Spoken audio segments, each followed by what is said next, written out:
चलिए बच्चों, क्लास 10 के भारतीय भवन का मैथ है प्रश्नावली 3 के सी द्विघात समीकरण। मैंने पिछले वीडियो में क्वेश्चन नंबर 33 यानी कि 33 नंबर सवाल तक हल कर दिया था, ठीक है ना। क्वेश्चन नंबर 34 कहता है कि एक मोहल्ला, ठीक है, 4.2/3 घंटे में 7 किलोमीटर नाव खेकर यानी कि खेप कर आ जाता है, ठीक है। यदि बहाव की गति प्रति घंटा 2 किलोमीटर हो तो स्थिर जल में नाव की चाल कितनी थी, ठीक है। चलिए तो लिखेंगे, क्वेश्चन नंबर आपका हो जाएगा 34। तो लिखेंगे माना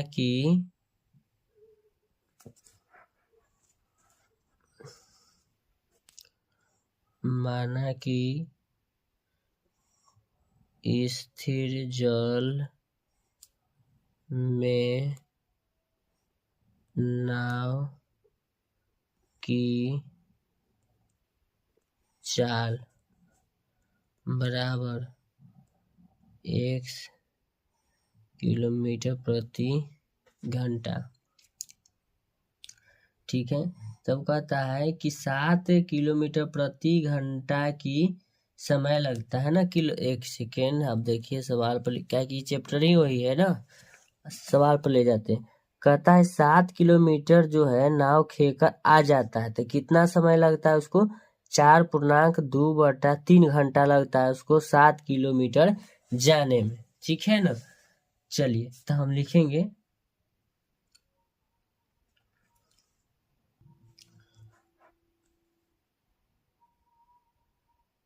लिख देते हैं, ठीक है। लिखेंगे 1 किलोमीटर प्रति घंटा की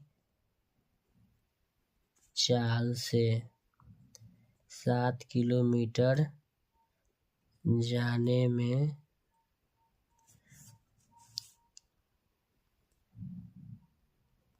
लगा समय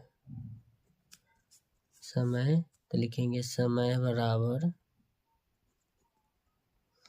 दूरी बटे चाल हो गया 1 किलोमीटर प्रति घंटा। लेकिन इसमें कहता है, ध्यान दीजिएगा कि किधर गया सवाल, यहाँ यदि नाव की गति प्रति घंटा 2 किलोमीटर है, ठीक है, तो प्रति घंटा नाव का जो है 2 किलोमीटर बढ़ेगा उसके साथ में ना, धारा की दिशा में ना। तो लिखेंगे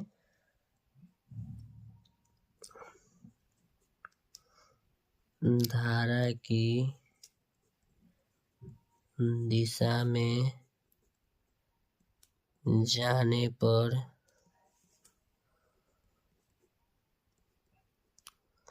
नाव की चाल 2 किलोमीटर बढ़ जाता है। हम लिख दिए ताकि आप देख सकते हो, तो सवाल में है। तब हम लिखेंगे समय बराबर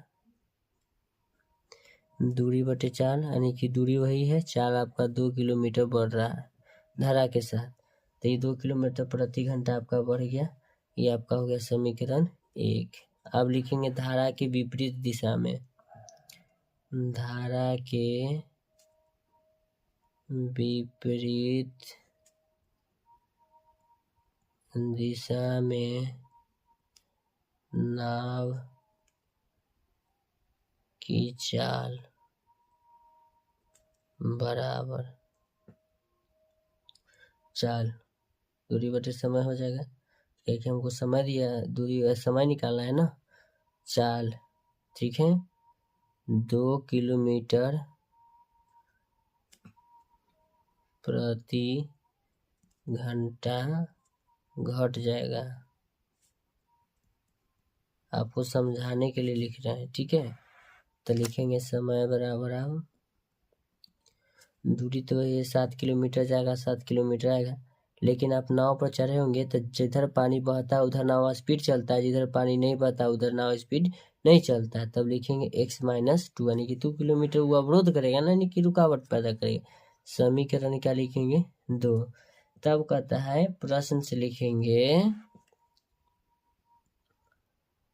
प्रश्न से 7/x-2 प्लस 7/x+2 बराबर समय लगता है 4.2/3 घंटा लगता है। ठीक है, तब इसका हम एलसीएम निकालेंगे तो x-2 इंटू x+2।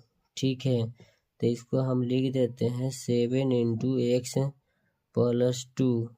फिर लिखेंगे x+2 से x+2 कैंसिल, तो लिख देते हैं पहले प्लस 7 इंटू x माइनस आपका ये 2 हो जाएगा।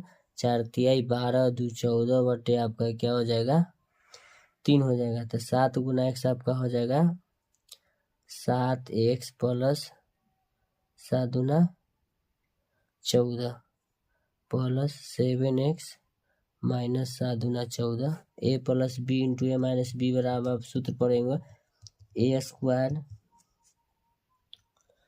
लिख देते हैं आपको, नहीं तो गुना करके आप डायरेक्टली लिख देते हैं। a plus B into A minus B बराबर सूत्र होता है a² प्लस b²। तो a² माइनस हो जाएगा b², क्या है कि बीच में माइनस है ना।